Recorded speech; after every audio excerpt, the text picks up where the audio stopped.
السلام عليكم ورحمة الله.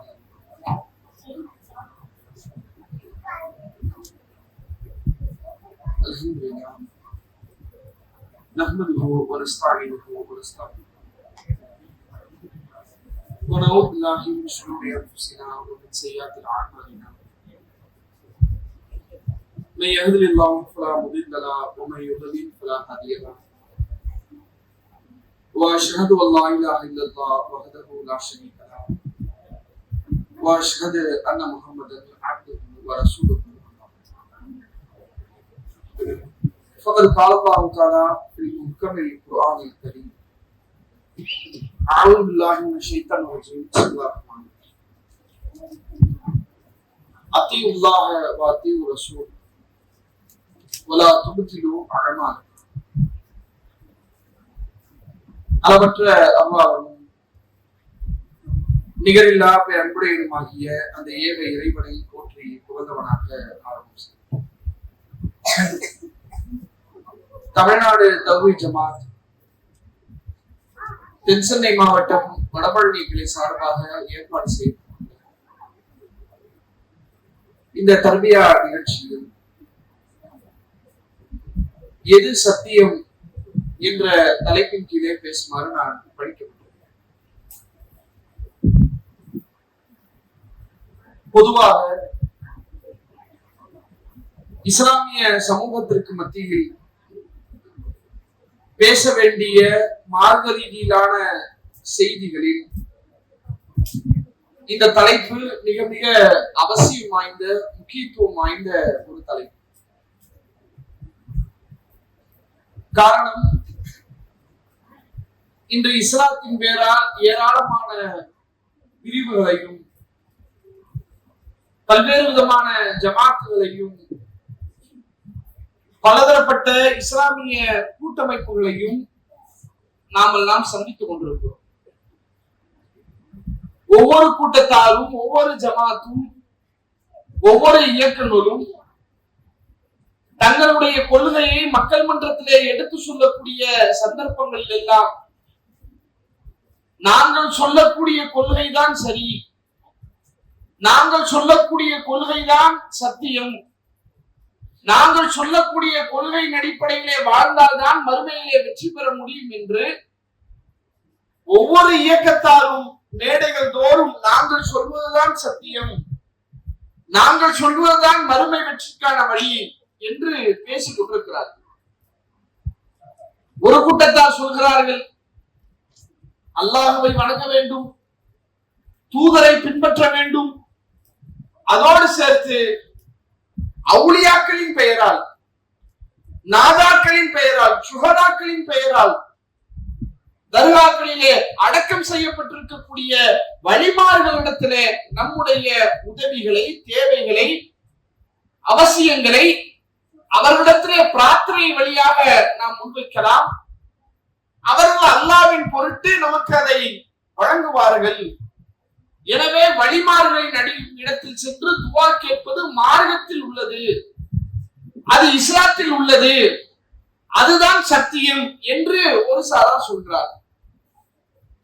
இன்னொரு சாரார் அல்லாஹ்வை வணங்க வேண்டும், தூதரை பின்பற்ற வேண்டும், அதோடு சேர்த்து மதுஹபுகளையும் நாம் ஏற்க வேண்டும்.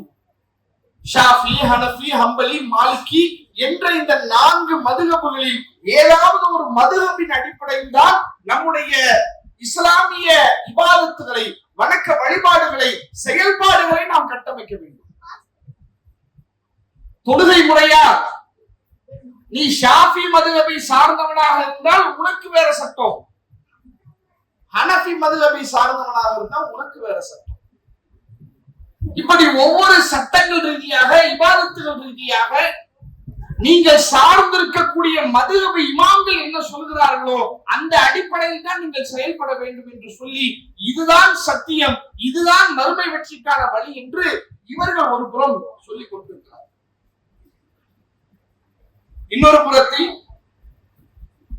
அல்லாஹ்வை வணங்க வேண்டும், தூதரை பின்பற்ற வேண்டும், அதோடு சேர்த்து தூதரின் தோழரான சஹாபாக்களை நாம் பின்பற்ற வேண்டும். ஏன்? சஹாபாக்கள் நல்லவர்கள் இல்லையா?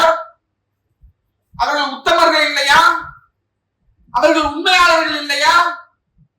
இஸ்லாத்திற்காக, இறைவனுக்காக, மறுமைக்காக அவர்கள் எத்தனை பெரிய தியாகங்களை எல்லாம் செய்திருக்கிறார்கள். அல்லாஹ்வுடைய தூதருக்காக உயிரையே கொடுப்பதற்கு முன் வந்தவர்களாச்சே. தங்களுடைய பொருளாதாரத்தையும் செல்வங்களையும் வாரி வழங்கியவர்களாச்சே. அல்லாஹ்வுடைய தூதர் அவர்களே சொல்லவில்லையா, என்னுடைய தோழர்களை நீங்கள் ஒருபோதும் திட்டாதீர்கள், அவர்கள் கையளவு தர்மம் கொடுத்தாலும் நீங்கள் உஹது மலை அளவுக்கு தர்மம் கொடுத்தாலும் ரெண்டு ஒண்ணு இல்ல.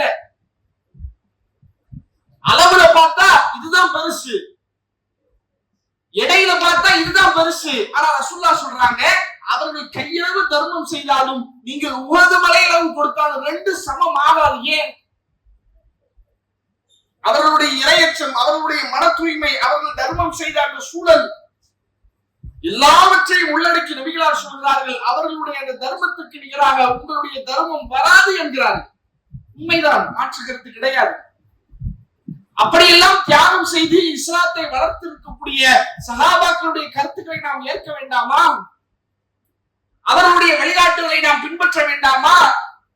அவர்களின் கருத்துக்களை ஏற்றுக்கொள்வதும் அவர்களுடைய வழிகாட்டுதலை பின்பற்றுவதும் அதுதான் சரி, அதுதான் சத்தியம், அதுதான் மறுமை வெற்றிக்கான வழி என்று இன்னொரு கூட்டத்தார் சொல்கிறார். அதே போல இன்னொரு சாரா அல்லாஹ்வை வணங்க வேண்டும், தூதரை பின்பற்ற வேண்டும், சஹாபாக்களுடைய கருத்துக்களையும் பின்பற்ற வேண்டும். அதோடு சேர்த்து கடந்து விட்ட முந்தி சென்ற இமாம்களுடைய கருத்துக்களை நம்ம ஏற்கணும். ஒவ்வொரு இமாம்கள் அவர்கள் மார்க்கத்தை ஆய்வு செய்து அவர்கள் புரிந்து எந்த சட்டத்தை நமக்கு அவர்கள் விளங்கி நமக்கு சொல்லித் தந்தார்களோ, அவர்கள் எப்படி விளங்கி இருக்கிறார்களோ அதே போன்றுதான் நாமும் மார்க்கத்தை விளங்க வேண்டும். ஒரு செய்தி, இது கூடுமா கூடாதா ஒரு சர்ச்சை, இது செய்யலாமா கூடாதா ஒரு சந்தேகம், இது ஹலாலா ஹராமா ஒரு கேள்வி. குர்ஆன்ல என்ன இருக்கு, ஹதீஸ்ல என்ன இருக்கு, அது எதுவும் இருந்துட்டு போட்டோம். இந்த இமாம் என்ன சொன்னார், அவருடைய புரிதல் என்ன, இது கூடுன்னு சொன்னாரா, ஓகே கூடு, கூடாது என்று சொன்னாரா அப்ப கூடாது, செய்யலாம் என்று சொன்னாரா செய்யுங்க, செய்யக்கூடாது என்று சொன்னாரா அதை விட்டுருங்க. அந்த இமாம்கள் நம்மை முந்தி சென்ற சலஃப்களாக அவர்கள் இருக்கிறார்கள், ஹலஃப்களாக நாம் இருக்கோம். சலஃப்னா முந்தியவர்கள் அர்த்தம், ஹலஃப்னா பிந்தியவர்கள் அர்த்தம். அப்ப நமக்கு முன்னால் இருக்கக்கூடிய சலஃபு சாலிஹீன் நல்லவர்கள் முந்தி இருக்கிறார்களே, அந்த நல்ல இமாம்களையும் நாம் பின்பற்ற வேண்டும் என்று, அதுதான் சத்தியம், அதுதான் மறுமை வெற்றிக்கான வழி என்று இன்னொரு கூட்டத்தார் சொல்லிக் கொண்டிருக்கிறார். இன்னும் இது போல ஏராளமான கருத்துக்களிலே பல்வேறு விதமான இயக்கங்கள் சமூகம் முழுவதும் நுழைந்திருக்கு. இப்ப கேள்வி என்னன்னா, இந்த இயக்கங்களில் யார்தான் சரி? இந்த இடத்துல இந்த சந்தர்ப்பத்துல மிக தெளிவான ஒரு செய்தியை சொல்லுகிறோம். எந்த ஜமாத்தில் இருந்து இந்த செய்தியை நாம சொல்றோம், ஆமாம்பா நீங்க எல்லா இயக்கத்தையும் சொல்லுவீங்க, எல்லாம் தப்பு, நாங்க தான் சரி என்று சொல்லிட்டு போயிருவீங்க, அதுதானே? இல்லை. நடுநிலை கண்ணோட்டத்தோடு நியாய உணர்வோடு சொல்லக்கூடிய ஒவ்வொரு வசனங்களையும், சொல்லக்கூடிய ஒவ்வொரு நபிமொழியின் அடிப்படையில் எது சரியான கொள்கை, எது சரியான இயக்கம், எது சத்தியம் என்று நீங்கள் முடிவு செய்யுங்க. இதுதான் சத்தியம் என்று, இந்த இயக்கம் தான் சரி என்று முத்திரை குத்துவது நம்முடைய நோக்கம் அல்ல. அதற்காகவும் இந்த தலைப்பு வழங்கப்படல. இதுல எது சத்தியம் என்று நீங்கள் முடிவு செய்யுங்க, எந்த விதமான விருப்பு வெறுப்பும் இல்லை. அதே நேரத்தில் இஸ்லாத்தை பற்றி தெரிந்து கொள்ள வேண்டும் என்று ஆசைப்படக்கூடிய மாற்று மதத்தை சார்ந்த, மாற்று கொள்கையை சார்ந்த சகோதரர்கள் கூட நம்மிடத்திலே ஒரு கேள்வியை முன்வைப்பார்கள். என்ன, நீங்கள் வணங்கக்கூடிய இறைவன் ஒருவன் தானே, அல்லாஹ் ஒருத்தன் தான் சொல்றீங்க, அந்த அல்லாஹ்விடமிருந்து இறக்கி வரப்பட்ட வேதம் குர்ஆன் அதுவும் ஒண்ணுதான், அந்த குர்ஆனை உங்களுக்கு கொண்டு வந்து சேர்த்த தூதர் முகமது நபி மக்காவுல வாழ்ந்ததா நீங்க, அவங்க சொல்றாங்க, மக்காவுல வாழ்ந்ததா நீங்க சொல்றீங்களே, அந்த முகமது நபி ஒரு ஆள் தான். அப்ப அல்லாஹ் ஒருவன், குர்ஆன் ஒன்று, தூதர் ஒன்று. ஆனால் முஸ்லிம்கள் மாத்திரம் ஏன் இத்தனை பிளவுகளாக இருக்கிறீங்க? உங்களை ஏன் இவ்வளவு ஜமாத்தாக பிரிஞ்சு நிற்கிறீங்க? எல்லாம் ஒண்ணு தானங்க. அதை பின்பற்றக்கூடிய நீங்களும் ஒரே கூட்டமைப்பா தானே இருக்கணும். முஸ்லிம்னாலே எல்லாரும் ஒரே விஷயத்தை தான் சொல்லணும். ஆனா ஒவ்வொருத்தரும் ஒவ்வொரு செய்தியை சொல்றீங்க, ஏன் அப்படி பிரிஞ்சீங்க என்று மாற்று மதத்தை சார்ந்த சகோதரர்கள் கேள்வி முன்வைக்கிறாங்க. அதே போல இந்த பிரச்சனைகளுக்கு மத்தியில இன்னொருத்தர், இந்த ஆடு சண்டை போட்டா ஓனாய்க்கு குசின்னு சொல்லுவாங்கல்ல, கூட்டத்துல ஆடு அடிச்சுக்குது, 2 ஆட்டுல எந்த ஆடு செத்தாலும் நமக்கு கறி கிடைச்சிடும் என்ற சிந்தனையில ஓனாய் இருக்கும் பாருங்க. அந்த மாதிரி இந்த இயக்கங்களுக்கு மத்தியிலே, ஜமாத்துக்கு மத்தியிலே, கூட்டமைப்புக்கு மத்தியிலே எத்தனை பெரிய சர்ச்சைகள் இருந்தாலும், சண்டைகள் இருந்தாலும், சிக்கல்கள் இருந்தாலும், பிரச்சனைகள் இருந்தாலும் நமக்கு தேவை ஒற்றுமை. நீ தர்கா கூடாதுங்கிறியா, சரி ஓகே. நீ தர்கா வேணுங்கிறியா, பரவாயில்ல. நீ பிதஅத்து கூடாதுங்கிறியா, சரி ஓகே. நீ பிதஅத்து பண்ணணுங்கிறியா, சரி பரவாயில்ல. நீ வட்டி வரதட்சணை வாங்க கூடாதுங்கிறியா, சரி ஓகே. வட்டி வாங்கி வரதட்சணை வாங்கி திருமணம் நடத்தக்கூடியவனைதான் பள்ளிவாசலுடைய முத்தவள்ளியாக நீ தேர்வு செஞ்சு வைப்பியா, சரி பரவாயில்ல. நீ கூடுன்னு சொன்னாலும் சரி, நீ கூடாது சொன்னாலும் சரி, நீ சரின்னு சொன்னாலும் சரி, நீ தப்புன்னு சொன்னாலும் சரி, எனக்கு தேவை ஒற்றுமை. பிரிஞ்சிடக்கூடாது. தர்காவை காரணம் காட்டி முஸ்லிம்கள் பிரிந்து விடக்கூடாது. பிதஅத்தை காரணம் காட்டி முஸ்லிம்கள் பிரிந்து விடக்கூடாது. தொழக்கூடிய பள்ளிவாசல்களை காரணம் காட்டி முஸ்லிம்கள் பிரிந்து விடக்கூடாது. யார் என்ன கொள்கையில் இருந்தாலும் நம்முடைய சமூகத்திற்கு தேவை ஒற்றுமை. எல்லாம் சரிதான், எல்லாரும் ஒரே அணியில வாங்க, எல்லாரும் ஒன்றுபட்டு ஒற்றுமையாக இருங்க என்று ஒற்றுமை கோஷம் பேசக்கூடிய ஒரு கூட்டத்தாரையும் நாம பார்க்கிறோம். அப்ப இது எல்லாவற்றுக்குமே பிரிச்சு சொல்லும்போது நிறைய இருக்கிற மாதிரி தெரியும். இவை எல்லாவற்றுக்குமே அடிப்படையை நீங்க தெளிவா புரிஞ்சுக்கிட்டீங்க. இது மாதிரி 1000 கேள்விகளை முன்வைத்தாலும் அந்த கேள்விகளுக்கு சரியான பதிலை சொல்லி எது சத்தியம் என்பதையும் நீங்கள் அறிந்து கொள்வீர்கள் இன்ஷா அல்லாஹ். இதுல நாம கவனிக்க வேண்டிய மிக முக்கியமான அடிப்படை என்னன்னு சொன்னா, இந்த மார்க்கம் என்பது இது இறைவனுக்கு சொந்தமான மார்க்கம் இல்லையா? அல்லாஹ் ரப்பல் ஆலமீன் தன்னுடைய திருமறையிலே சொல்லி காட்டுகிறார், இன்ன தீன இன்தல்லாஹி இஸ்லாம். இறைவனிடத்தில் மார்க்கம் என்பது அது இஸ்லாம் தான், அது இறைவனுக்கு சொந்தமான மார்க்கம் என்று அல்லாஹ் சொல்லி காட்டுகிறார். அப்ப இஸ்லாத்தை ஏற்றுக்கொண்டு முஸ்லிமாக ஒருவர் வாழ வேண்டும் என்று சொன்னால் அந்த முஸ்லிம் எப்படி வாழ வேண்டும், அவர் எதை தன்னுடைய வாழ்க்கையிலே ஏற்று நடக்க வேண்டும், எந்த விஷயங்களுக்கு அவர் கட்டுப்பட்டு நடக்க வேண்டும் என்பதை திருமறை குர்ஆனில் ஒரு வரலாற்று செய்தியின் மூலமாக அல்லாஹ் நமக்கு பாடம் நடத்துறார். யாருடைய வரலாறு? ஆரம்பத்தில் அனுப்பப்பட்ட ஆதி மனிதர் ஆதம் அலைஹிஸ்ஸலாத்து வஸ்ஸலாம் அவர்களுடைய வரலாற்று செய்தியை நீங்கள் திருமறை குர்ஆனிலே பாருங்கள். நபிகள் நாயகம் ஸல்லல்லாஹு அலைஹி வஸல்லம் அவர்களை தூதராக ஏற்று நாம் பின்பற்றுகிறோம். ஏன்? அவர்களுக்கு நேர்வழி வந்தது. அப்படித்தானே? அல்லாஹ் அப்படித்தானே சொல்றான், இத்தபியூ மா உன்சில இலைக்கும் ரப்பிக்கும், உங்கள் இறைவனிடமிருந்து உங்களுக்கு எது இறக்கி அருளப்பட்டதோ அதை பின்பற்றுங்கள். வலா தத்தபியூ மின் தூனிஹி அவுலியா, அவனை விடுத்து பொறுப்பாளர்களை ஏற்படுத்தி நீங்கள் பின்பற்றாதீர்கள். கலீலம்மா ததக்கரும், குறைவாகத்தான் படிப்பினை பெறுகிறீர்கள். இறைவனிடமிருந்து இறக்கப்பட்டதை பின்பற்ற வேண்டும் என்று சொன்னால் அந்த இறக்கப்பட்டது யாருக்கு? தூதர்களுக்கு, நபிமார்களுக்கு இல்லையா? லா இலாஹ இல்லல்லாஹ் முஹம்மது ரசூலுல்லாஹ் என்னங்க அர்த்தம்? முஹம்மது ரசூலுல்லாஹ் என்ன? முஹம்மது ரசூலுல்லாஹ் அல்லாஹ்வுடைய தூதர். இறைவனிடமிருந்து இறை செய்தி முஹம்மது நபி அவர்களுக்கு மட்டும்தான் வரும், வேற யாருக்கும் வராது. அடிப்படை தானே? இப்ப கொண்டுவாங்க. சஹாபாக்களை பின்பற்றணும், முன்னோர்களை பின்பற்றணும், இமாம்களை பின்பற்றணும், சலஃப்களை பின்பற்றணும், யாரெல்லாம் சொல்லுகிறார்களோ எல்லோரையும் கொண்டு வந்து நிறுத்துங்க. இப்ப கேள்வி என்ன? மதுஹப்களை பின்பற்ற வேண்டும் என்று சொல்கிறீர்களா? இமாம் அபு ஹனீஃபா ரஹ்மத்துல்லாஹி அலைஹி அவர்களை பின்பற்ற வேண்டுமா? ஷாஃபி இமாமை பின்பற்ற வேண்டுமா? ஹம்பலி, மாலிகி என்று எந்த இமாம்களை பின்பற்றுவதாக இருந்தாலும் அவர்களுக்கு இறைவனிடமிருந்து இறை செய்தி வந்ததா? கேள்வி இதுதான். வந்துச்சா? வந்துச்சாங்க? உங்களதான் கேட்கிறேன். வரல. அப்ப அவங்கள பின்பற்ற முடியாது. கரெக்ட் தானே? அல்லாஹ்விடமிருந்து நேர்வழி வரும், அதைத்தான் பின்பற்றணும். அந்த நேர்வழி நபிமார்களுக்கு வரும். இப்ப ஷாஃபி இமாம, ஹனஃபி இமாம மதுஹப்ல பின்பற்றணும் என்று சொன்னால் இந்த மதுஹப் இமாம்களுக்கு இறைவனிடமிருந்து இறை செய்தி வந்ததா? வரலையா? அப்ப அவங்கள பின்பற்ற முடியாது. ஓகே. அடுத்து யாரு? சஹாபாக்களை பின்பற்றும். சரி வாங்க. சஹாபாக்கள் நல்லவர்கள் இல்லையா? உத்தமர்கள் இல்லையா? தியாகிகள் இல்லையா? தியாகிகள் தான், நல்லவர்கள் தான், உத்தமர்கள் தான். அதுல எந்த விதமான மாற்று கருத்தும் கிடையாது. கேள்வி என்ன? சஹாபாக்களை பின்பற்ற வேண்டும் என்று சொல்கிறீர்களே, சஹாபாக்களுக்கு இறைவனிடமிருந்து இறை செய்தி வந்ததா?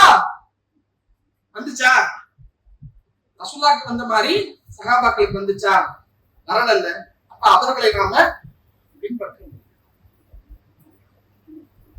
சலஃபுகள் முந்தி சென்ற இமாம்களுடைய கருத்துக்கள், சிந்தனைகள், ஆய்வுகள், அதை மார்க்கத்தினுடைய சட்டமாக ஏற்று நடக்க வேண்டும் என்று சொல்கிறீர்களே, அந்த இமாம்களை கொண்டு வந்து நிறுத்துங்க. ரசூலுல்லாஹ்வுக்கு வஹி வந்துச்சு. சலஃப் இமாம்கள் என்று நீங்க யாரையெல்லாம் சொல்கிறீர்களோ அவர்களுக்கு வஹி வந்ததா? இறை செய்தி வந்ததா? வரலங்க. அவங்களை பின்பற்ற எதையெல்லாம் பின்பற்ற வேண்டும், யாரையெல்லாம் பின்பற்ற வேண்டும் என்று சொல்லிக் கொண்டிருக்கிறாரோ அத்தனை பேரை கொண்டு வந்து வையுங்கள். இறைவன் சொல்கிறார், என்னிடமிருந்து நேர்வழி வரும். யாருக்கு வரும்? நபிமார்களுக்கு வரும். இவர்களுக்கு வந்ததா? வரவில்லை என்றால் யாரும் பின்பற்ற தகுதியற்றவர்கள். அவ்வளவுதான், முடிஞ்சு போச்சு. பெரிய அறிஞர் இல்லையா? குர்ஆனை படிச்சவராச்சே. எல்லாமே சரிதாங்க. நான் கேட்கிறேன், ஆதம் நபிக்கு இல்லாத அறிவாங்க நான் கேட்கிறேன். ஆதம் நபிக்கு இல்லாத அறிவா? உடனே நம்ம அறிஞர்களை பத்தி உங்களுக்கு தெரியுமாங்க? இமாம்களை பத்தி உங்களுக்கு தெரியுமா? அவர்கள் இந்த மார்க்கத்திற்காக செய்த தியாகங்கள் தெரியுமா? எல்லாம் சரிதான், அவருடைய அறிவு இருக்கட்டும். ஆதம் நபியுடைய அறிவோடு உலகத்துல எந்த மனிதனையாவது கொண்டு வந்து வைக்க முடியுமா? எல்லாவற்றையும் ஆதம் நபிக்கு அல்லாஹ் கத்து தந்தானுங்க. எவ்வளவு சிறந்த அறிவாளி! அந்த ஆதம் நபியை பார்த்து கூட, ஆதமே உனக்கு அளவற்ற அறிவை நான் வழங்கி இருக்கிறேன், அந்த அறிவை பயன்படுத்தி நீங்களே நேர்வழியை கண்டுபிடிங்க அல்லாஹ் சொன்னானா? அறிவை கொண்டு வந்து வைக்கிறாங்க. பெரிய அறிஞர். அவர் பார்க்காத செய்தியா? அவர் படிக்காத புஸ்தகமா? பஹருல் இல்ம், கல்வி கடல், இப்படிதான் சொல்லுவாங்க. யாரை கொண்டு வந்து வைத்தாலும் அவர்களுக்கு என்னிடம் வகை செய்தி வந்ததா? வரல. அப்ப பின்பற்ற தகுதி இல்லை. அப்ப யார்தான் பின்பற்றணும்? தூதரை மட்டும்தான் பின்பற்றணும். அல்லாஹ் ரப்பல் ஆலமீன் தன்னுடைய திருமறையிலே திரும்ப திரும்ப திரும்ப பல இடங்களில் அல்லாஹ் பேசுகிறார். وَمَن يُطِعِ اللَّهَ وَرَسُولَهُ فَقَدْ فَازَ فَوْزًا عَظِيمًا. யார் அல்லாஹ்விற்கும் அவருடைய தூதருக்கும் மாத்திரம் கட்டுப்படுகிறாரோ அவர்தான் மகத்தான வெற்றியை பெறுவார்.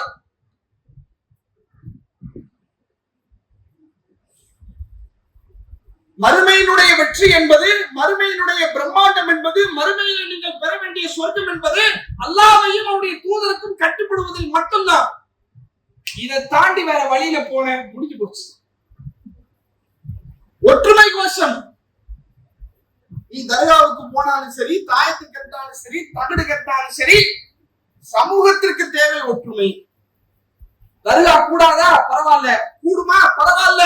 என்னப்பா பரவாயில்ல? என்ன உங்க தந்தை வீட்டு சொத்தா? உங்க அக்கா வீடா மார்க்கம்? அதுவும் கூடும், இதுவும் கூடும், அதுவும் பரவாயில்ல, இதுவும் பரவாயில்லன்னா எல்லாம் எப்படி சரியா இருக்கும்? இஸ்லாம் அப்படி சொல்லுச்சா? எங்க எல்லாம் சரின்னு சொன்னா எதற்காக அல்லாஹ்வுடைய தூதரவர்கள் மக்கத்து குறைஷிகளால் விரட்டி அடிக்கப்பட வேண்டும்? ஏராளமான யுத்தகலங்களை ஏன் சந்திக்க வேண்டும்? அந்த யுத்தகலங்களில் பல நபித்தோழர்கள் தங்களுடைய உயிரை விட்டார்களே, ஏன் இந்த விரட்டி அடிப்பு? எல்லாம் சரியான பிரச்சனையே இல்லையங்க. மக்கத்து காஃபிர் அப்படித்தானே சொல்லிட்டு இருந்தா. மக்கத்து காஃபிர் என்ன அல்லாஹ் இல்லைன்னு சொன்னானா? அல்லாஹ்வை வணங்க மாட்டேன்னு சொன்னானா? அல்லாஹ் கடவுள் இல்லைன்னு சொன்னானா? சரியா கவனிங்க, அவன் அப்படி சொல்லல. அல்லாஹ்வே குர்ஆன்ல அந்த மக்களை பார்த்து கேட்க சொல்றான். குல், அப்படியே அந்த மக்களை பார்த்து கேளுங்க. இன் சால்தவும் மன் ஹலக்க ஸமாவாத்தி வல் அர்த், வானங்களையும் பூமியையும் படைத்தவன் யார் என்று அந்த மக்களிடத்தில் கேளுங்கள். சயகூலுன்ன அல்லாஹ், அல்லாஹ் என்று அவர்கள் பதிலளிப்பார். வானத்தையும் பூமியையும் படைச்சது யாருப்பா? அல்லாஹ் தான். சொன்னது யாரு? முஸ்லிம்களா? ஈமான் கொண்டவர்களா? மக்கத்து காபிர்கள் சொன்ன பதில் இது. இன்னொரு இடத்துல அல்லாஹ் கேட்கிறான், அம்பி எதிகி மலக்கூத்து புள்ளி ஷைஇன் வஹுவ யுஜீர் வலா யுஜாரு அலைஹி, எல்லாவற்றினுடைய ஆற்றல் யாருடைய கைகளிலே இருக்கிறது? பாதுகாப்பு அளிக்கக்கூடியவனும் பாதுகாப்பு அளிக்கப்படாதவனும் யார்? அந்த மக்கத்து காபிர்கள் சொல்கிறார்கள், அல்லாஹ். தெளிவா இருக்கு. அல்லாஹ்க்கு தானே எல்லா அதிகாரம் இருக்கு. மழை யார் தருவா? அல்லாஹ் தான் தருவா. பிள்ளை யார் தருவா? அல்லாஹ் தான் தருவா. நோயை யார் தரா? அல்லாஹ் தான் தரான். நோயை யார் நீக்கிறான்? அல்லாஹ் தான் நீக்கிறான். தெளிவான நம்பிக்கை, தௌஹீத் என்று சொல்கிறோமே, இந்த தௌஹீதினுடைய நம்பிக்கையில இருந்து அவர்கள் இந்த பதிலை சொன்னார்கள். அல்லாஹ்வால தான் எல்லாம் முடியும். அல்லாஹ்வால தான் எல்லாம் முடியும்னா அப்போது எதற்கு அவனுக்கு காஃபிர் என்ற பெயர்? அப்போது எதற்கு அவன் இறை வைப்புல சென்று விழுந்தான்? பிறகு எதற்காக அவர்கள் நரகத்திலே தூக்கி வீசி எறியப்படுவார்கள் என்று இறைவன் திருமறை குர்ஆனிலே கண்டிக்கிறான்? ஒரே காரணம் தான், எல்லாம் சரின்னு சொன்னான். அல்லாஹ் கடவுளா? பரவாயில்ல, அல்லாஹ்வையும் கடவுளா நான் வச்சுக்கிறேன். நான் ஆல்ரெடி ஒரு 10 கடவுள் இருக்குப்பா என் லிஸ்ட்ல. லாத்துன்னு ஒரு கடவுள் இருக்குது, உஸ்ஸான்னு ஒரு கடவுள் இருக்குது, மனாத்துன்னு ஒரு கடவுள் இருக்குது. இது போல 365 சிலையை நான் என்ன பண்ணிருக்கிறேன்? காபத்துல்லாஹ்வை சுத்தி வச்சு ஒவ்வொரு நாளைக்கும் ஒவ்வொரு சிலை என்று வணங்கி கொண்டிருக்கிறேன். உனக்கு என்ன பிரச்சனை? அல்லாஹ் வணங்கணுமா? ஓகே, 366 டோக்கன் நம்பர் 366 குறிப்பா கையில. ஓகே, அதுதான் உண்மை. அதுதான் அல்லாஹ்வை வணங்க தயார். அல்லாஹ்வை வணங்கினார்கள், இறைவனை புரிந்தார்கள், எல்லாம் சரி என்றார்கள். அல்லாஹ் அடிச்சு நாசமாக்கி. நீ எதுக்கு கூப்பிடுறன்னு புரியுதா? ஆனா சிறுக்கு கூடுங்கிறான், தர்கா வழிபாடு தேவைங்கிறான், தர்காவை போய் முட்டணுங்கிறான், அங்கே இறந்தவருக்கு ஆற்றல் இருக்கு என்று சொல்லுகிறான். ஒமை யுஷ்ரிக்கு பில்லாஹ் ஃபக்கத் ஹர்ரமல்லாஹு அலைஹில் ஜன்னah வ மஅவாஹுன் நார் வ மா லில் ஸாலிமீன மின் அன்சார். யார் அல்லாஹ்வுக்கு இணை வைக்கிறாரோ அவருக்கு அல்லாஹ் சொர்க்கத்தை ஹராமாக்கி விட்டான். இது என்ன வசனம்? இது என்ன வார்த்தை? நான் கேட்கிறேன். இணை வைத்தவருக்கு சொர்க்கத்தை அல்லாஹ் ஹராமாக்கி விட்டான். சொர்க்கத்துக்கு அவன் போகவே முடியாது. அது சரின்னு சொல்றியே, எவ்வளவு மோசமான ஒரு காரியம் இது. சுப்ஹானல்லாஹ். சிறுக்கு வச்சாலும் பரவாயில்ல, என்னப்பா பரவாயில்ல? ஒண்ணு இத சரின்னு சொல்லு, இல்ல அத சரின்னு சொல்லு, எல்லாம் பரவாயில்ல. இஸ்லாத்துல இல்ல. அல்லாஹ் சொல்கிறான், அன்ன ஹாதா சிராத்தி முஸ்தகீமன், இதுதான் என்னுடைய நேரான வழி, ஃபத்தபியூஹு, அதை நீங்கள் பின்பற்றுங்கள், வலா தத்தபியூ சுபுல, பல பாதைகளை நீங்கள் பின்பற்றாதீர்கள். நேர் வழி ஒண்ணுதான். கேட்டாங்க மாற்று மத சகோதரர்கள், அல்லாஹ் ஒண்ணுதான், குர்ஆன் ஒண்ணுதான், தூதர் ஒண்ணுதான், முஸ்லிம்கள்ல மாத்திரம் ஏன் பிரிவு? அல்லாஹ் பதில் சொல்றான், அல்லாஹ் ஒண்ணுதான், குர்ஆனும் ஒண்ணுதான், தூதரும் ஒன்றுதான், நேர்வழி ஒன்றுதான். பல எல்லாமே நேர்வழியாக எல்லாமே சரியாக இருக்காது. கூடுன்னு சொல்றதும் கூடாதுன்னு சொல்றதும் சரியா இருக்குமா? சரின்னு சொல்றது தப்புன்னு சொல்றது சரியா இருக்குமா? உலகத்தினுடைய அற்ப சுய லாபத்துக்காக, உலகத்தினுடைய ஒரு சாதாரண ஓப்பனா சொல்றதா இருந்தா ஒரு அற்ப பதவிக்காக, ஒரு ஆட்சிக்காக, ஒரு தலைமைக்காக மார்க்கத்துல வந்து விளையாடிட்டு எல்லாம் சரி, எல்லாம் கூடும், ஒற்றுமைதான் முக்கியம். இறைவன் கண்டிக்கிறான். அப்ப ஒற்றுமை என்பது அது இஸ்லாத்தில் இல்லை, இறைவன் சொல்லவில்லை. இஸ்லாத்துடைய சித்தாந்தமே அதற்கு எதிராக இருக்கிறது. லா இலாஹ, எந்த கடவுளும் இல்லை, இல்லல்லாஹ், அல்லாஹ்வை தவிர. எல்லா கடவுளும் இருக்குது, அல்லாஹ்வும் இருக்கிற சொல்ல, எதுவும் கடவுள் இல்ல, அல்லாஹ் ஒருத்தன் தான் கடவுள். எதுவும் கடவுள் இல்லைன்னு சொன்னா ஒற்றுமை வருவாங்க? நான் கேட்கிறேன். ஏற்கனவே ஒரு 10 பேரை வழங்கிட்டு இருக்கிறான், அவங்க கிட்ட போயிட்டு எதுவுமே கடவுள் இல்லைன்னா முதல் அடி நமக்கு தான் அடிப்பான். எங்க ஒற்றுமை வரும்? இஸ்லாத்தினுடைய அடிப்படையே ஒற்றுமையை தகர்க்கிறது, உடைக்கிறது. பேர் என்ன பார்த்தீர்களா? அஜாத்துக்காரர்கள் ஒற்றுமையை குலைக்கிறார். சமூகத்தில் இருக்கக்கூடிய ஒருமைப்பாட்டை கலைக்கிறார்கள். அப்பனுக்கு மத்தியில, அப்பனுக்கு பிள்ளைக்கு மத்தியில பிரிவை ஏற்படுத்தி, அத்தா ஒரு ஜமாத்து, பிள்ளை ஒரு ஜமாத்து, இதெல்லாம் இந்த வஹாபிகள் செய்த வேலை. அல்லாஹ்வையும் அவருடைய தூதரையும் பின்பற்றுங்கள் என்று சொல்லி அதன் மூலம் இந்த சமூகத்திலே ஒற்றுமை குலைக்கப்படும் என்று சொன்னால், அந்த பிரிவை நாங்கள் தான் செய்தோம் என்றால் ஒன்றை தெளிவாக புரிந்து கொள்ளுங்கள், மகிழ்ச்சியாக அந்த குற்றச்சாட்டை நாங்கள் ஏற்றுக்கொள்கிறோம். சத்தியத்துல நின்று கொண்டு அசத்தியத்திற்காக சமரசம் செய்யக்கூடிய ஒரு சூழலில் தௌஹீத் கிடையாது, ஏகத்துவம் கிடையாதுங்க. என்ன எல்லாம் சரிக்கிறனா?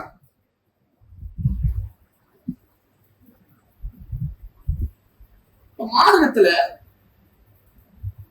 ஒற்றுமை கோஷம் பேசி மக்களை குழப்பக்கூடிய கூட்டத்தை தெளிவா புரிஞ்சுக்கங்க. எது எல்லாம் சரியா இருக்க முடியாது. இது சரினா சரி, தப்புனா தப்பு, அவ்வளவுதான். ரெண்டுல ஏதாவது ஒண்ணுதான். அதே போல இன்றைக்கு சமூகத்தில் இது போன்ற குழப்பங்களை ஏற்படுத்தக்கூடிய சூழல்களிலே இன்னொரு சாரார், முன்னோர்களுடைய கருத்து, சலஃபுகளுடைய கருத்து, இமாம்களுடைய கருத்து, சஹாபாக்களுடைய கருத்துக்கள் என்று வருகிறார்களே, அவர்களுடைய ஆய்வையும் அவர்களுடைய அறிவையும் ஏற்று நாம் செயல்பட வேண்டும் என்று சொல்கிறார்களே, இது சரியா? சஹாபாக்கள் நல்லவர்கள், உத்தமர்கள், சரியானவர்கள் என்பதில் எந்த விதமான சந்தேகம் இல்லை. நல்லவர்கள் என்பதற்காக அவர்களை பின்பற்ற முடியுமா? கேள்வி அதுதான். என்னோட நல்லவங்க, உலகத்தில் உள்ள அனைவரையும் விட நல்லவர்கள் தான், மாற்று கருத்து இல்லை. நல்லவர்கள் என்பதற்காக அவர்களை நான் பின்பற்ற முடியுமா? முடியுமாங்க? அவங்க இஸ்லாத்துக்காக எவ்வளவு, அதையெல்லாம் நம்ம மறுக்கல. புரியுதா உங்களுக்கு? அவன் எப்படி கொள்கையை கொண்டு வரான்னு புரியுதா? ஏன்பா சஹாபாக்களை பின்பற்றும் சொல்ற? ஏதாவது ஒரு ஆதாரத்தை சொல்லுப்பா, குர்ஆன் வசனத்தை சொல்லுப்பா, சான்றுகளை சொல்லுப்பா. அது இல்ல, சொல்ல முடியாது. இல்ல, தெளிவா இருக்குது, பழச்சு கிளச்சு, அது வேற செய்தி. தெளிவா இருக்குது மார்க்கத்துல. அல்லாஹ்வும் நம்முடைய தூதர் தான் மார்க்கத்துடைய அத்தாரிட்டி. என்னென்னமோ முட்டி பாக்குறான், மோதி பாக்குற முடியல. கடைசியில் என்ன பண்றான்? உணர்வு பூர்வமா அட்டாக் பண்றான். பொதுவாகவே மக்கள் மன்றத்துல சிந்தனை ரீதியாக, சித்தாந்த ரீதியாக ஒரு கருத்தை சொன்னீங்கன்னு வைங்க, அது எடுபட டைம் ஆகும். உணர்வு பூர்வமா ஒரு செய்தியை சொன்னீங்கன்னு வைங்க, உடனே ரீச் ஆகும். புரியுதா உங்களுக்கு? உணர்ச்சி வசப்படக்கூடிய வகையில, உணர்வுகளை தூண்டக்கூடிய வகையில ஒரு செய்தியை சொன்னோன்னு வைங்க, டக்குனு ஆகும், மனசுல உட்காரும். பயான்கள்ல பாக்குறோங்க, சஹாபாக்களுடைய வரலாற்று அப்படி சொல்லும் போதே, கேட்கும் போது அப்படியே கண்ணுல கண்ணீர் வரும். பயான் முடியாது, கேட்டுக்கிட்டு இருக்கும் போதே கண்ணுல அப்படியே கண்ணீர் கண்ணெல்லாம் தொடச்சு பள்ளிவாசலுக்குள்ள ரொம்ப இப்படி வடிஞ்ச வாசல் வழியா அப்படியே ஓடும். ஆறா என்ன உணர்ச்சி, உணர்வு ரீதியா பேசும்போது என்னவாகும்? அதனால தாங்க முடியாது, உணர்வுக்கு அடிமையாயிடும். மனித இயல்பு தானே அது. சஹாபாக்கள் கூட அதுக்கு விதிவிலக்கு இல்லையே. நபிகள் நாயகம் ஸல்லல்லாஹு அலைஹி வஸல்லம் அவர்கள் இறந்த தருவாய், ரசூலுல்லாஹ் இறந்துட்டாங்க, நோய்வாய்ப்படுகிறார்கள். நபிகளார் இறப்பதற்கு முன்பாக, நானும் ஒரு மனிதன் தான், எனக்கும் மரணம் வரும், நானும் இந்த உலகத்தை விட்டு பிரிய போகிறேன், என்னிடமிருந்து இருக்கக்கூடிய எல்லா செய்திகளையும் தெளிவாக, முறையாக, சரியாக கேட்டுக் கொள்ளுங்கள் என்றெல்லாம் அறிவுரை சொல்லி ஏகத்துவத்தை விளக்கி, ஒரு கட்டத்தில் அல்லாஹ்வுடைய தூதர் அவர்கள் இறந்து போகிறார்.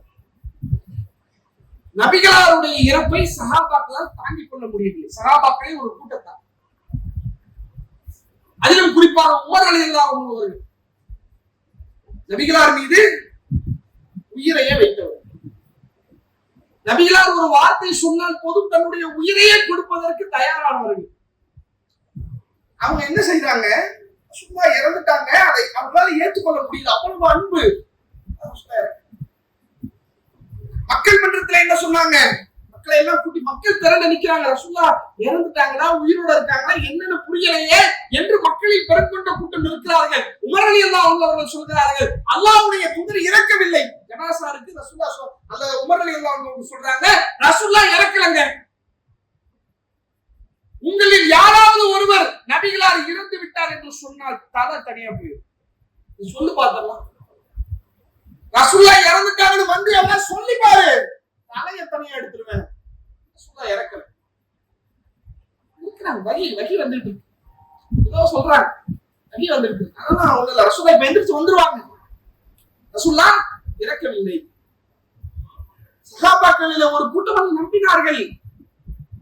சஹாபாக்களில் ஒரு பெரும் கொண்ட கூட்டம் நம்பினார்கள், ரசூலுல்லாஹ் இறக்கல என்று. ஏன் சொன்னது யாரு? உமர் ரலியல்லாஹு அன்ஹு. ரசூலுல்லாஹ்வுடைய தோழர் எவ்வளவு பெரிய சஹாபி, சொர்க்கத்திற்கு நன்மாராயம் சுத்தப்பட்டவர், அவர் எப்படி சொல்லுவாரு? அப்ப உண்மையிலேயே ரசூலுல்லாஹ் இறந்திருக்க மாட்டாங்க போல. ஏதோ ஒரு நிலையில ரசூலுல்லாஹ் என்னன்னு தெரியல, ஆனா ரசூலுல்லாஹ் இருக்கிறாங்க, திரும்ப எந்திரிச்சு வருவாங்க என்று மக்களில் ஒரு கூட்டம் நம்பினார்கள். அல்லாஹ்வுடைய ஏற்பாடா என்னன்னு தெரியல, ரசூலுல்லாஹ்வுடைய மரணத்தின் போது அபூபக்கர் ரலியல்லாஹு அன்ஹு அந்த இடத்துல இல்ல, அந்த சூழல்ல இல்ல, கொஞ்சம் தூரத்துல இருக்காங்க. இந்த செய்தி கேள்விப்பட்ட உடனே அபூபக்கர் ரலியல்லாஹு அன்ஹு கண்ணீரோடு நபிகளாருடைய உடலை சந்திப்பதற்காக வராங்க. வரக்கூடிய நேரத்திலேயே என்ன பிரச்சனை என்பதை அப்படியே அனலைஸ் பண்ணி அந்த பல்ஸ புடிச்சு அபூபக்கர் சித்திக் ரலியல்லாஹு அன்ஹு தெரியுது. உமர் இந்த செய்தியை சொல்றாரு, மக்களுக்கு இந்த கருத்து போய் சேர்ந்திருக்கு, மக்களே ஒரு மாதிரி சலசலப்புல இருக்கிறாங்க என்பதை எல்லாம் கவனத்துல கொண்டு அபூபக்கர் சித்திக் ரலியல்லாஹு அன்ஹு அப்படியே உலக்க ஏறி வராங்க. நபிகளாருடைய உடலின் மீது போர்த்தப்பட்ட துணியை எடுத்து நபிகளாருடைய நெத்தியிலே முத்தமிட்டு விட்டு அவர்கள் சொன்னார்கள், திபுத்த ஹய்யன் வ மய்யித்தா, அல்லாஹ்வுடைய தூதரே, நீங்கள் உயிரோடு இருக்கும் போது நறுமணம் கமழ்ந்தீர்கள், இப்போது இறந்து விட்டீர்கள், இப்போதும் நறுமணம் கமழுகிறீர்கள். ஒரு செய்தியை சொல்ற, நீங்க இறந்துட்டீங்க, உயிரோட இல்ல, ரசூலுல்லாஹ் இறந்துட்டாங்க. நபிகளாருடைய நெத்தியிலே முத்தம் வைத்து விட்டு அந்த செய்தியை சொல்லிவிட்டு மக்களை சந்திப்பதற்காக அபூபக்கர் சித்திக் உமரே உட்காருங்க, உமரே, நான் முடியாது, சொல்றத சொல்லுங்க. அபூபக்கர் சித்திக் ரலியல்லாஹு அன்ஹுடைய வரலாற்றை நீங்கள் பார்த்திருக்கலாம். மென்மையானவர், தன்மையானவர், திருமறை குர்ஆனுடைய வசனங்களை கேட்டாலே கண்களிலே கண்ணீர் வந்து உருகி ஓடக்கூடியவர். இதெல்லாம் வரலாற்றை பார்த்திருக்கிறோம். ஆனால் அபூபக்கர் சித்திக் ரலியல்லாஹு அன்ஹுடைய மறுபக்கம் அவரை போன்ற ஒரு இரும்பு மனிதரை வரலாற்றை பார்க்க முடியும். என்ன மாதிரியான நிலைமையில உமர் ரலியல்லாஹு அன்ஹு இருக்கிறார்கள்? அவர்களை கட்டி போடுவதற்கு, இந்த பிரச்சனையிலிருந்து இந்த சமூகத்தை காப்பாற்றுவதற்கு, இந்த பிரச்சனையை சீர் செய்வதற்கு அபூபக்கர் சித்திக் ரலியல்லாஹு அன்ஹு அவர்கள் ஆட்சிய அந்த வீர உரை வரலாற்றில் அது போன்ற ஒரு சிறந்த உரையை பார்க்க முடியாது. பேசுறாங்க, மக்களே அறிந்து கொள்ளுங்கள், மன்கான யாபுது முஹம்மதா, உங்களில் யார் இந்த முஹம்மதை வணங்கிக் கொண்டிருந்தாரோ அந்த மக்கள் எல்லாம் அறிந்து கொள்ளுங்கள், இன்ன முஹம்மதன் கதுமாத், முஹம்மது நபி அவர்கள் இறந்து விட்டார்கள். மன்கான யாபுதுல்லாஹ், உங்களில் யார் அல்லாஹ்வை மட்டும் வணங்கினார்களோ அவர்கள் அறிந்து கொள்ளட்டும், இன்னல்லாஹ் ஹய்யுன் லா யமூத், அல்லாஹ் தான் உயிரோடு இருப்பான், அவனுக்கு எந்த மரணமும் கிடையாது சொல்லிவிட்டு திருமறை குர்ஆனுடைய வசனத்தை எடுத்து ஓதுகிறார். உமா முஹம்மதுன் இல்லா ரசூல் கத் ஹலத் மின் கப்லிக்கும் ருசூல் அஃபைன் மாத்த அவ் குத்தில இன் கலபத்தும் அலா அல்காபிக்கும் வமை யன்கலிபு அலா அகிபை வலை யலுல்லாஹு ஷையா. இந்த முஹம்மது தூதரை தவிர வேறில்லை. இவர் இறந்து விட்டாலோ அல்லது கொல்லப்பட்டு விட்டாலோ வந்த பாதையை நோக்கி நீங்கள் திரும்பி சென்று விடுவீர்களா? உங்களில் யாரேனும் ஒருவர் வந்த பாதையை விட்டு திரும்பி செல்வாரையானால் அதன் மூலமாக அவர் அல்லாஹ்விற்கு எந்த விதமான பாதிப்பையும் ஏற்படுத்த முடியாது என்ற வசனத்தை தூக்கி போட்டவுடனே யாராலும் எதிர்கருத்து சொல்ல முடியாத ஆட்சேபனை தெரிவிக்க முடியாத நிலைமையில இருந்த உமர் ரலியல்லாஹு அன்ஹு அவர்கள் வசனத்தை கேட்டு அப்படியே ஆடி போய் சாய்ந்து சரிஞ்சு அப்படியே உழுகுறாங்க. உண்மையிலேயே ரசூலுல்லாஹ் இறந்துட்டாங்களா? நபிகளார் உண்மையிலேயே அவருடைய உயிர் பிரிந்து விட்டதா? அபூபக்கர் சித்திக் ரலியல்லாஹு அன்ஹு சொன்ன உடனே அந்த வசனத்தை கேட்ட உடனே அப்படியே ஆசுவாசப்படுத்தி அமைதிப்படுத்தி நபிகளாருடைய இறப்பை தன்னுடைய உள்ளத்தால் ஏற்றுக்கொள்கிறார்கள் உமர் ரலியல்லாஹு. இதை ஏன் சொல்றேன்னா, உணர்வு பூர்வமான செய்தி, உணர்ச்சி வசப்படக்கூடிய செய்திகளை சொன்னோம்னு வைங்க, மக்கள் ஈஸியா என்ன பண்ணிடுவாங்க, அதுல விழுந்துருவாங்க. அதற்காக இதுல இன்னொரு படிப்பனையும் இருக்குது. சஹாபாக்களை பின்பற்ற வேண்டும் என்று ஒரு கூட்டம் சொல்லுது. உமர் ரலியல்லாஹு அன்ஹு என்ன சொன்னாங்க? என்னங்க சொன்னாங்க? ரசூலுல்லாஹ் சாகலன்னாங்க. என்ன சொன்னாங்க?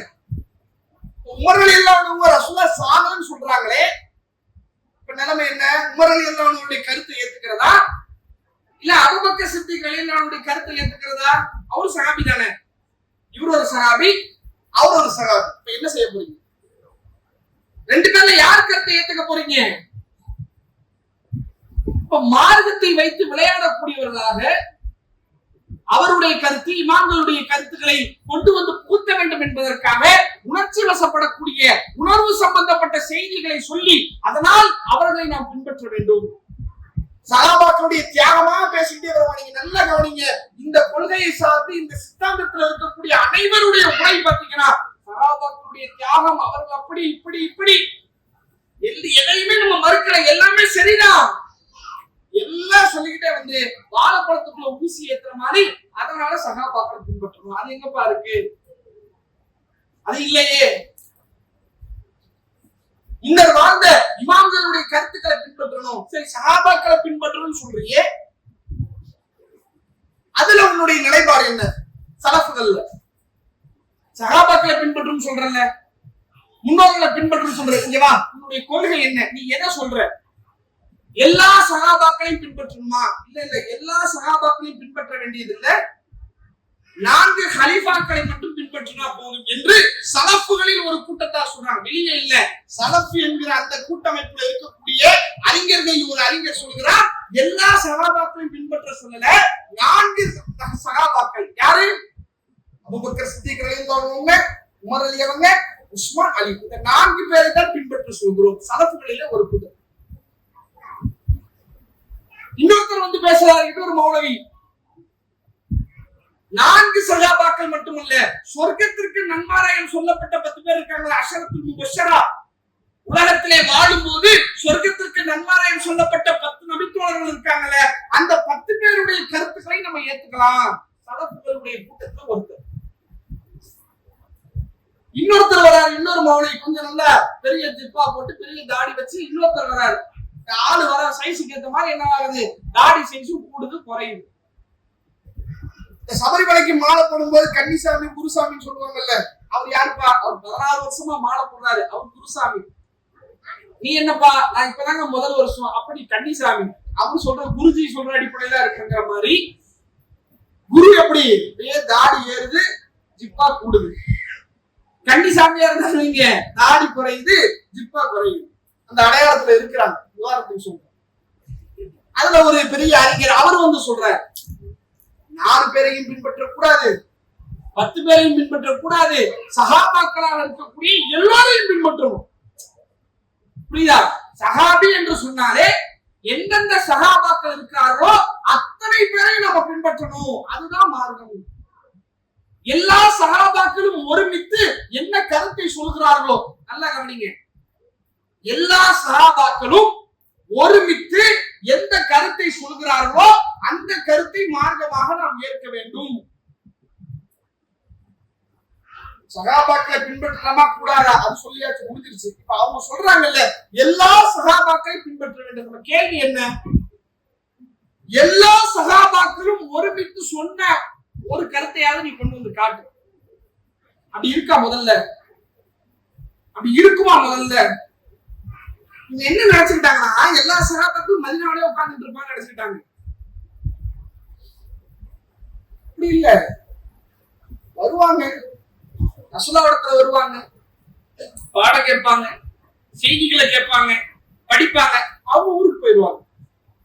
சிரியாவில இருந்து வருவாங்க, யமன்ல இருந்து வருவாங்க, மக்காவில இருந்து வருவாங்க. ஒவ்வொரு பகுதியில இருந்தாக வந்து மார்க்கத்தினுடைய செய்திகளை கேட்டு அதை உள்வாங்கி வாழக்கூடிய சூழலை சகாபாக்கள் இருந்தாங்க.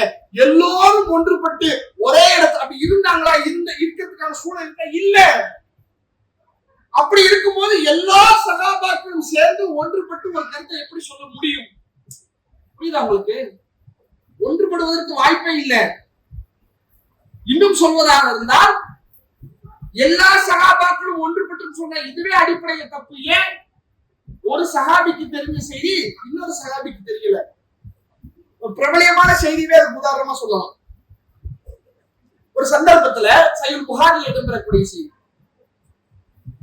உமர் ரலியல்லாஹு அவர்கள் அபு மூஸா அஷ்அரி என்கிற சஹாபி என்ன பண்றாங்கன்னா, தன்னை வந்து சந்திக்குமாறு, அவங்க ஒரு கலீஃபாவா இருக்கிறாங்க, தன்னை வந்து சந்திக்குமாறு அபு மூஸா அஷ்அரிக்கு உமர் ரலியல்லாஹு ஆள் சொல்லி அனுப்புறாங்க. இந்த மாதிரி வந்து என்ன பாருங்க, நான் இங்க இருக்கிறேன் என்று. அபு மூஸா அவங்க வராங்க.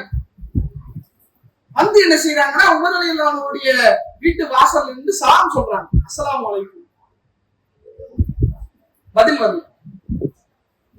கொஞ்ச நேரம் வெயிட் பண்றாங்க, திரும்ப சொல்றாங்க அஸ்ஸலாமு அலைக்கும், பதில் வரல. மறுபடியும் மூணாவது தடவை சலாம் சொல்றாங்க, பதில் வரல.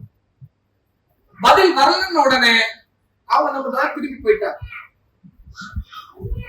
உமர் ரலியல்லாஹு உள்ள ஏதோ வேலை பார்த்துட்டு இருந்திருக்காங்க போல. இந்த வீட்டு அவங்களுக்கு யாரும் சலாம் சொன்ன மாதிரி இருந்துச்சு அப்படின்னு தோணி இருக்குது. அவங்க கேட்கிறாங்க, யாரோ வந்தாங்களா, பொருள் கேட்டுச்சு அப்படின்னு சொல்றாங்க. வெளியே வந்து விசாரிக்கிறாங்க. அபு மூஸா வந்தாரு, சலாம் சொன்னாரு, திரும்பி போயிட்டாரு. உடனடியாக உமர் ரலியல்லாஹு ஆள் அனுப்புறாங்க. ஆள் அனுப்பி அபு மூஸா அவர்களை அழைத்து வந்துட்டு, நான் தான் உங்களை வர சொன்னேன்ல, உள்ள வர வேண்டியதுதானே, நீங்க பாட்டு வாசல்ல நின்று சலாம் சொல்லிட்டு போனா என்ன அர்த்தம் என்று கேட்கிறாங்க.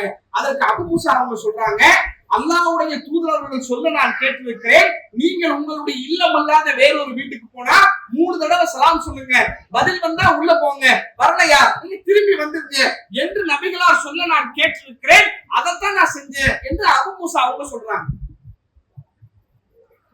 உமர் ரலியல்லாஹு சொல்றாங்க, நீங்க ஒரு செய்தி சொன்னீங்கல்ல, 3 தடவை சலாம் சொல்லி பதில் வராட்டி திரும்ப போயிருந்து சொன்னீங்கல்ல, ரசூலுல்லாஹ் சொன்னதா, இதுக்கு எனக்கு ஆதாரத்தை நீங்க கொண்டு வந்து கொடுக்கணும். உங்களை மாதிரியே இந்த செய்தியை கேட்ட ஒரு சஹாபியை கொண்டு வந்து இப்ப என் முன்னாடி நீங்க நிறுத்தணும், இல்லாட்டி இதுக்காக உங்களுக்கு நான் தண்டனை கொடுப்பேன் என்று சொல்றாங்க. அபு மூஸா அவங்க பதறி மக்களிடத்துல போய் கேட்கிறாங்க, மக்களே இந்த மாதிரி ஒரு செய்தி ரசூலுல்லாஹ் சொன்னாங்களே, உங்களுக்கு தெரியுமா, கேட்டிருக்கீங்களா? யாரை கேட்டாலும் தெரியாதுங்க. இல்லையே, கேள்வி, இந்த செய்தி நமக்கு தெரியுமாங்க? நான் சொல்றேன், 3 தடவை சலாம் சொன்னேன், ஒரு வீட்டுக்கு நீங்க போறீங்க, 3 தடவை சலாம் சொல்றீங்க, பதில் வந்து உள்ள வாங்கன்னு சொன்னா உள்ளக்க போலாம், பதில் வராட்டி திரும்பி வந்துடணும். இது சொன்னா தானே, இது நபி வழி தானே. இந்த செய்தி உங்களுக்கு தான் தெரியுமா? தெரியுமில்ல. இவரு போய் கூட்டமா கேட்கிறாரு சஹாபாக்கள், இந்த செய்தி தெரியுமா தெரியுமா தெரியுமா? யாரை கேட்டாலும் தெரியல, தெரியாதுப்பா, நாங்க கேள்விப்பட்டதே இல்லையப்பா, இந்த மாதிரி ஒரு செய்தியை நாங்க கேட்டதே இல்லை, எல்லாரும் சொல்றாங்க. அப்ப இவங்க என்ன செய்யுதுன்னு தெரியாம மறுபடியும் ஒரு கூட்டத்துல போய் கேட்கிறாங்க. அந்த கூட்டத்திலே ஒரு சிறுவர் இருக்கிறார். அவர் சொல்கிறார், ஆமா ரசூலுல்லாஹ் இந்த செய்தி சொல்ல நான் கேட்டிருக்கிறேன். நேரா கூட்டிட்டு வந்து உமர் ரலியல்லாஹு கலீஃபாவே, இதோ உங்களுக்கு ஆதாரம் இருக்கு, இவர் கேட்டிருக்கிறார், இவர்தான் அதுக்கான ஆதாரம் சொன்ன உடனே உமர் ரலியல்லாஹு வேதனைப்படுகிறார். நபிகளார் இடத்திலிருந்து இந்த செய்தியை தெரிந்து கொள்ள முடியாத ஒரு துர்பாக்கியசாலியாக நான் மாறிவிட்டேனே, இந்த உலகத்தினுடைய மோகத்தின் காரணமாக மார்க்கத்தை அறிந்து கொள்ள முடியாத ஒரு நஷ்டவாளியாக நான் மாறிவிட்டேன் என்று உமர் ரலியல்லாஹு வேதனைப்பட்டார்கள் என்ற ஒரு செய்தி இருக்கிறது. கேள்வி என்ன? எல்லோரும் ஒன்றுபட்டு ஒரு கருத்துக்கு எங்க வந்துச்சு? இந்த ஒரு செய்தி போதாதா? எல்லோருக்கும் எல்லா செய்தியும் தெரியுமா? அதுக்கு வாய்ப்பு இருக்குதா? மக்களை குழப்பக்கூடிய வகையில, மார்க்கத்தை தெளிவான முறையில சொல்ல முடியாத வகையில இது மாதிரியான பெயர்களிலே பல்வேறு விதமான ஏமாற்று வேலைகளை செய்து கொண்டிருக்கிறார்கள். தெளிவாக இருந்து கொள்ளுங்கள், அல்லாஹ்வுக்கும் அவருடைய தூதருக்கும் நாம் கட்டுப்படுவதுதான் மறுமை வெற்றிக்கான வழி, அதுதான் சத்தியம். அந்த கொள்கையிலே யார் பயணிக்கிறார்களோ, இந்த இரண்டில் மாத்திரம் யார் நிற்கிறார்களோ, அவர்களுடைய சித்தாந்தத்தை, அவர்களுடைய செய்திகளின் அடிப்படையிலே நம்முடைய வாழ்க்கையை நீங்கள் கட்டமைத்துக் கொள்ளுங்கள். நாளை மறுமையுடைய வெற்றி என்பது அல்லாஹ்வும் அவருடைய தூதரும் காட்டி தந்த அடிப்படையில் தான் இருக்கிறது. அதுதான் சரி, அதுதான் சத்தியம். அதன் அடிப்படையிலே வாழ்ந்து மரணிக்கக்கூடிய பாக்கியத்தை எல்லாம் வல்ல இறைவன் நம் அனைவருக்கும் தர வேண்டும் என்று சொல்லி என்னுடைய உரையை நான் நிறைவு செய்கிறேன்.